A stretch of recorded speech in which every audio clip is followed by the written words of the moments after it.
الحمدللہ رب العالمین والصلاة والسلام علی خاتم الانبیاء والمرسلین۔ آج ہماری گفتگو کا موضوع حضرت عمر بن خطاب رضی اللہ عنہ کی دینی خدمات، فضائل اور مناقب ہے۔ حضرت عمر بن خطاب رضی اللہ عنہ کا شمار خلفائے راشدین میں دوسرے نمبر پر ہوتا ہے۔ آپ کا لقب فاروق یعنی حق و باطل کے درمیان فرق کرنے والے۔ آپ کی شخصیت اسلام کی تاریخ میں غیر معمولی اہمیت کی حامل ہے۔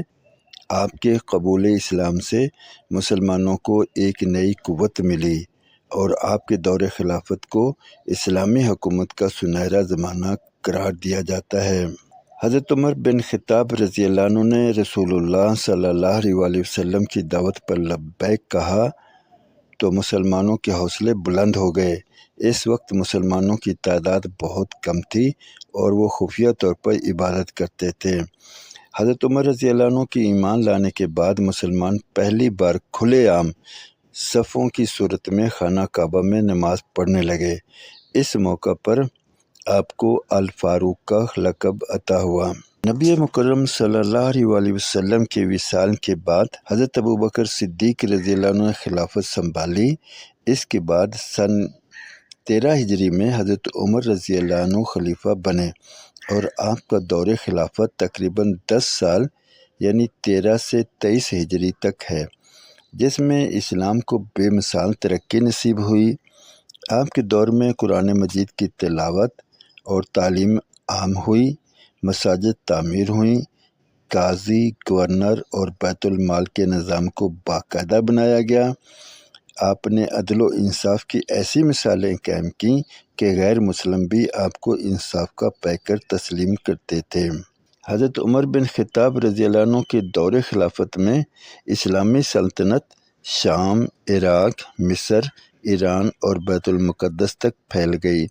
تاریخ طبری میں ہے کہ بیت المقدس کی کنجیاں عیسائیوں نے آپ کے سپرد کیں اور خود عیسائی پادری آپ کی عدالت اور دیانت کے معترف تھے۔ آپ نے مفتوحہ علاقوں میں عدل و مساوات قائم کی اور اہل کتاب کو مذہبی آزادی دی۔ عمر بن خطاب رضی اللہ عنہ کے عدل کے واقعات ضرب المثل ہیں۔ ایک مرتبہ ایک یہودی نے آپ کے بیٹے کے خلاف شکایت کی تو آپ نے بغیر مصلحت کے بیٹے کو سزا دی۔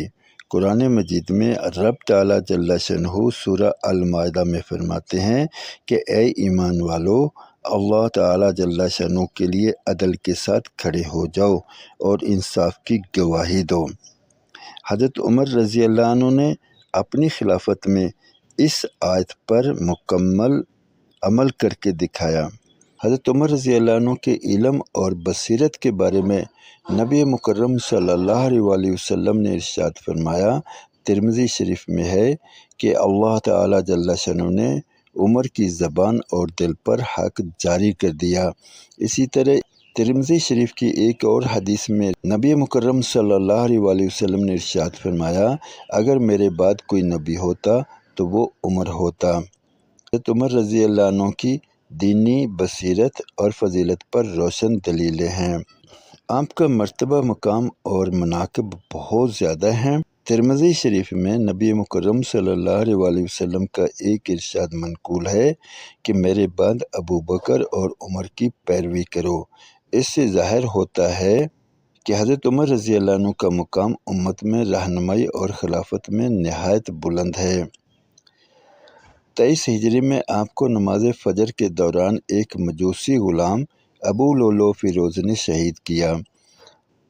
آپ رضی اللہ عنہ نے اپنی شہادت سے پہلے مسلمانوں کو ایک شورا کی شکل میں خلافت کا نظام سپرد کیا، جو اسلامی سیاست اور شورائیت کی روشن مثال ہے۔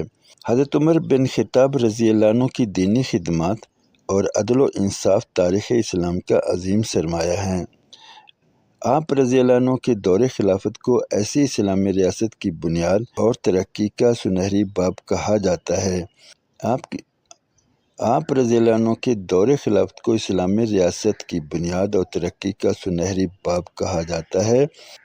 آپ رضی اللہ عنہ کی بہادری، عدل، علم اور زہد قیامت تک مسلمانوں کے لیے مشعل راہ رہیں گے۔ اللہ رب العزت مجھے، آپ کو اور ہم سب کو حضرت عمر بن خطاب رضی اللہ عنہ کی کامل پیروی کی توفیق عطا فرمائیں اور ان کے بنائے ہوئے نظام کو دنیا میں رائج کرنے کی کوشش کرنے والا اور آبیاری کرنے والا بنا دے۔ اب تک کے لیے اتنا ہی، انشاءاللہ ملتے ہیں اگلی ویڈیو میں، تب تک کے لیے اللہ حافظ۔ السلام علیکم ورحمۃ اللہ وبرکاتہ۔